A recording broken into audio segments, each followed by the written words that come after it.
Всем привет, меня зовут Дори, и это видео подготовлено совместно с Inface. Мы являемся амбассадорами платформы Fala Network, и в этом видео хотим рассказать именно о ней, а также о том, как немного или много заработать. Небольшой дисклеймер, это видео не является финансовым советом, вы в любом случае должны сами изучить информацию и принимать решения. Все ссылки на наши соцсети, на мои соцсети, на соцсети Inface и на соцсети Fala Network вы найдете в описании. Давайте начнем с того, что же такое Fala. Fala — это инновационная платформа, основанная на облачных вычислениях с технологией Trusted Execution Environment. Основным продуктом Fala Network является FAT-контракт, который как раз-таки производится в этой защищенной среде Trusted Execution Environment. Trusted Execution Environment основан на технологии Intel SGX. Intel SGX — это Intel Software Guard Extensions, набор инструкций центрального процессора, предоставляющих возможность приложению создавать анклавы, то есть области в виртуальном адресном пространстве, защищенные от чтения и записи извне этой области, включая ядро операционной системы. Основное назначение FAT-контрактов — это улучшать возможности смарт-контрактов. Благодаря FAT-контрактам можно производить вычисления off-chain, что снимает нагрузку сети. Это очень актуально для любой экосистемы. Давайте разберемся немного подробнее. Fala — это платформа, которая предоставляет возможность для off-chain вычислений в безопасной и децентрализованной среде. Она использует вычислительные мощности в облаке, предоставляемые сетями Fala и Khala. Схема сети позволяет обеспечивать надежное выполнение кода и защиту данных от несанкционированного доступа. Это особенно важно в мире криптовалют, где безопасность играет самую решающую роль. На сегодняшний день все происходит в сети Khala, но вот уже в ближайшие недели майнинг запустят на основной сети Fala. Одновременно будет запущен и FAT-контракт, бета-тестирование которого недавно успешно завершили. FAT-контракты позволяют выполнять оффчейн вычисления, что открывает очень широкий спектр практических применений. Fala обеспечивает децентрализацию и trustless. Простыми словами, trustless — это вам не нужно полагаться на какую-то третью сторону, и что значительно снижает риски. В сети сейчас более 26 тысяч работников. Это создает надежную открытую среду для проведения оффчейн вычислений. Fala может быть использован во множестве сценариев, где требуется оффчейн вычисления. Это могут быть игры, метавселенные, анализ данных, машинное обучение, вычислительные задачи, которые требуют очень больших вычислительных ресурсов и многое-многое другое. Давайте поговорим о Fala и искусственном интеллекте. Fala не является разработчиком Large Language Model, однако, как было сказано ранее, Fala предоставляет облачные вычисления. Искусственные интеллекты не могут существовать без данных, и где-то они должны эти данные вычислять. Для Web 2 это сервисы типа Amazon, Google Cloud и другие. У Web 3 есть Fala. Недавно у Binance вышла новая статья, ссылочку на которую я оставлю в описании, и в этой статье аналитики от биржи Binance указывают, что Fala может помочь в кейсах, где требуется обработка данных для работы с искусственным интеллектом. Основным токеном в экосистеме Fala является токен FA. Этот токен может быть заработан майнерами, а также теми, кто делегирует свои токены, то есть стейкает их в пулы или вольты. Эти пулы и вольты состоят из работников, использующих процессоры Intel SGX для безопасных вычислений. Технология Intel SGX играет ключевую роль в обеспечении безопасности и надежности в сети Fala. Она позволяет выполнять вычисления в защищенном окружении, гарантируя конфиденциальность и целостность данных. Давайте немного поговорим о самом интересном, о процессе стейкинга. Стейкинг токенов FA для сети Khala позволяет участникам получать вознаграждение за поддержку сети и участие в оффчейн вычислениях. О процессе стейкинга вам расскажет и покажет Inface, поэтому передаю слово ему. Всем привет! Сейчас вы узнаете, как делегировать в сети Khala. Это младшая сестра сети Fala. Мы находимся в моем дашборде на одном из моих аккаунтов. Соответственно, вы видите баланс, который доступен для делегирования или для вывода, и баланс, который заделегирован. Чуть ниже NFT количество NFT равно количеству ваших ваультов или пулов, которые вы заделегировали. Нам будет интересно меню Delegate и My Delegation. Первое для делегирования и второе, соответственно, для вывода заделегированных средств. Итак, переходим в меню Delegate. Здесь вы видите статистику. Вот у меня количество заделегированных. Точнее, это общее количество. Ниже количество заделегированных ваульт. Количество ваультов 2. API, которые они дают на сию секунду, вот 72.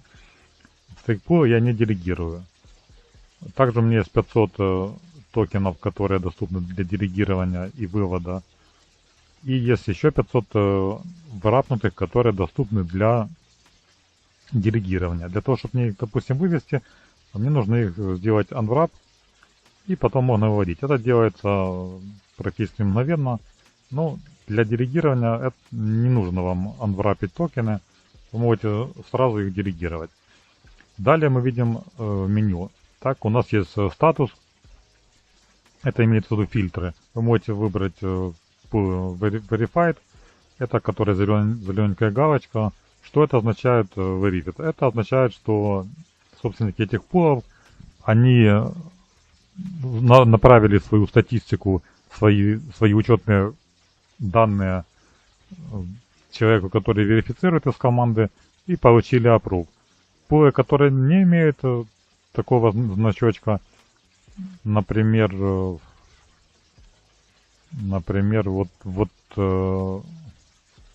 вот этот пул вообще ничего не имеет. Это не означает, что он плохой, но это означает, что к нему все-таки немножко меньше доверия, поскольку, как правило, верифицированные пулы оставляют свои контакты, как, допустим, вот мой пул, и вы можете связаться, соответственно, с собственником и какие-то вопросы обсудить. Эта закладка у нас Stake Отличия в плане делегирования с ваультов никаких нету, поэтому мы рассмотрим, например, ваульта, а вы можете выбирать стратегию, куда вам делегировать. Общие рекомендации: если у вас больше желания заделегировать и не беспокоиться, то однозначно советую ваульт, поскольку его собственник, он заинтересован в управлении пула, и он сам уже из него делегирует стейк-пулы. Если же вы хотите сами там позаниматься, то вы можете либо в стейк-пул заделегировать, либо в ваульты уже на ваше усмотрение. Опять же, на примере ваульта расскажу, на что обратить внимание, а вы уже как бы выбираете, какая стратегия, какой пул и так далее. Так, ну, допустим, начнем от самого большого пула. Почему он первый показывается? Потому что сортировка по умолчанию по TVL. Вот у него самый большой TVL. Соответственно, он у нас первый и показывается. При нажатии на кнопочку вот тут вы видите его характеристики. Вот описание, он там такая-то команда, его комиссия, которую он берет с ревардов, которые он считает на вот этой API 55%. Количество стейкпулов, которые они заделегировали, количество делегатов, соответственно, уже в этот сам ваульт. Для того, чтобы заделегировать, вы в это окошко вбиваете сумму, которую вы хотите заделегировать, нажимаете Delegate и, соответственно, подписываете транзакцию. Вот. Тут вы видите разные API, у него 55, второго 21. Это не означает, что он плохой, например. Видите, у него там все тут было как-то тоже, в принципе, не слава богу, но стало совсем грустно. Возможно, он перенастраивает пул, еще что-то делает. У него, как видите, 6 комиссия, 8 пулов, которые он заделегировал, и 12 делегатов. Вполне возможно, что это он сам или там команда и управляет этим пулом, поэтому их API, например, устраивает, потому что они там какие-то делают свои настройки. Ну, для нас это как бы вариант не очень. Нам надо что-то более интересное.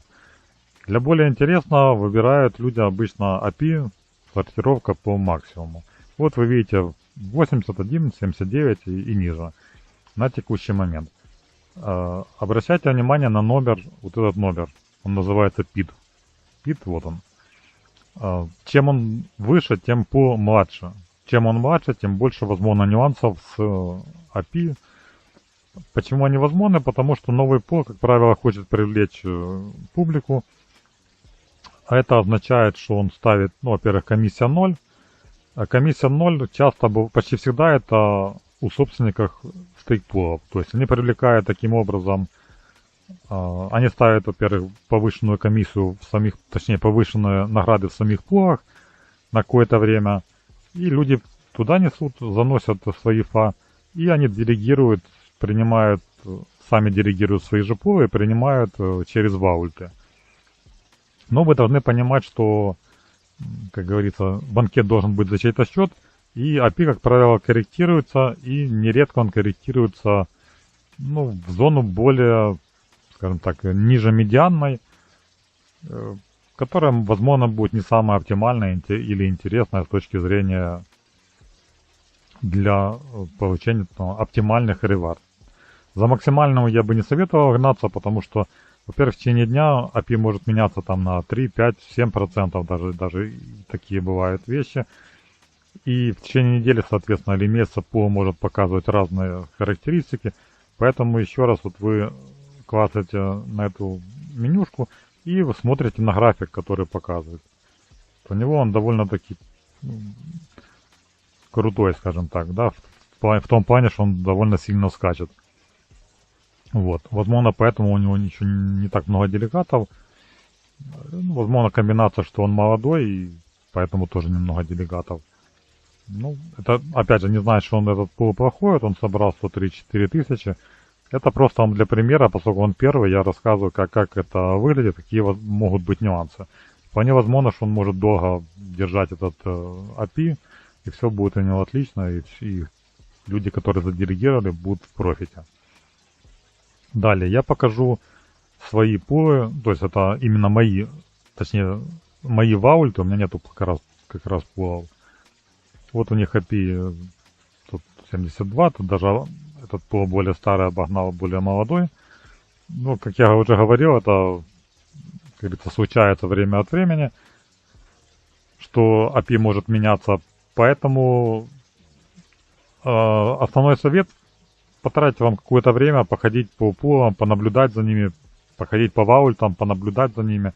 Если вы делегируете в ваульты выбор ваш, то как бы еще раз обращайте внимание на статистику, которая вот здесь показана. Видите, на ровность линии, можно и так сказать. Да? Чем она ровнее, чем меньше у него там прыжков, тем, значит, это вам подсказка, как примерно вы будете, на что вы можете рассчитывать.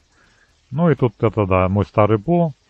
Как вы видите, он довольно-таки хороший в плане количества делегатов. Тут довольно много. Я делегирую, диверсификацию делаю большую. Беру как бы маленькую комиссию, которая на самом деле покрывает, естественно, комиссии за транзакции. Ну и там какой-то дает профит, но он, скажем так, скромнее, чем хотелось бы. Но тем не менее, мы работаем на будущее. Так, как делегировать? Все очень просто. Вбиваем сюда сумму, которая нас интересует, которая у нас есть, естественно. Видим вот наш баланс доступен для делегирования. Как вы видите, доступны и врапнутые, и обычно, соответственно, токены. И комиссия, которая там чуть-чуть, точнее не комиссия, API, который чуть изменился, потому что сумма добавилась. Если мы добавим еще больше, например, вот так, API вообще упадет. Это не означает, что API будет такой низкий.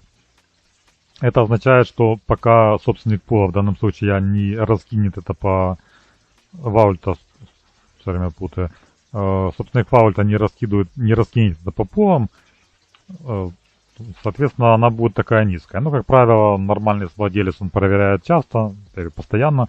Он это дело быстро раскидывает по пулам и, соответственно, вернется API примерно к той, которую вы видите. Ну, там плюс-минус может быть 0,5%, 1%, в зависимости от текущего состояния сети.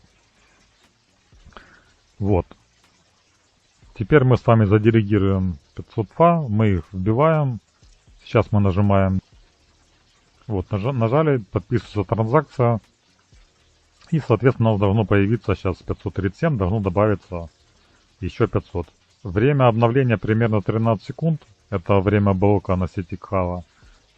Значит, скоро будет доступна возможность делегировать в сети Fala.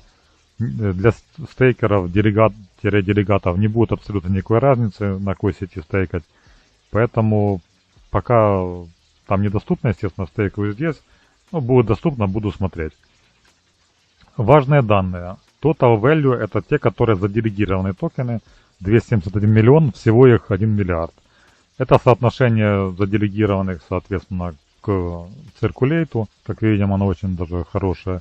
Это количество денных ревард, которые делятся на всех. И на онлайн-воркеров, это те, которые, как раз люди, которые майнят, у них есть железо специальная, ну, имеется в виду специальная технология, есть такая SGX интеловская, она позволяет делать безопасное вычисление. Должен быть такой процесс на процессоре, так, на КПУ идет проект, в принципе, Cloud Computation, облачных вычислениях, которые сделаются в защитной среде на базе Intel SGX процессора. И материнская плата должна быть, соответственно, поддерживать тоже эту технологию. То есть майнеры покупают, соответственно, это железо и берут его в аренду, стейкают на каждого воркера, воркер — это ядро, какое-то количество токенов, как правило, это от 2 до 18 тысяч. Потом привлекают в этот пул какое-то количество делегатов, и вот эта сложная комбинация дает на выходе то или иное API. Соответственно, майнеры сами между собой очень жестко конкурируют за привлечение токенов. И поэтому тут как бы такая тоже интересная своя борьба, свои, как говорится, нюансы. Так, идем далее. Ну, как вы видите, вот еще раз вернусь на общее меню и сделаю по TVL, что несмотря на довольно, ну, вот у меня там 70, у них тут 50, 60 топовых по TVL. Как вы видите, недостатка нету в делегатах. Ну, допустим, вот у него 300 делегатов, 60 API. То есть каждый выбирает для себя там из делегатов стратегию.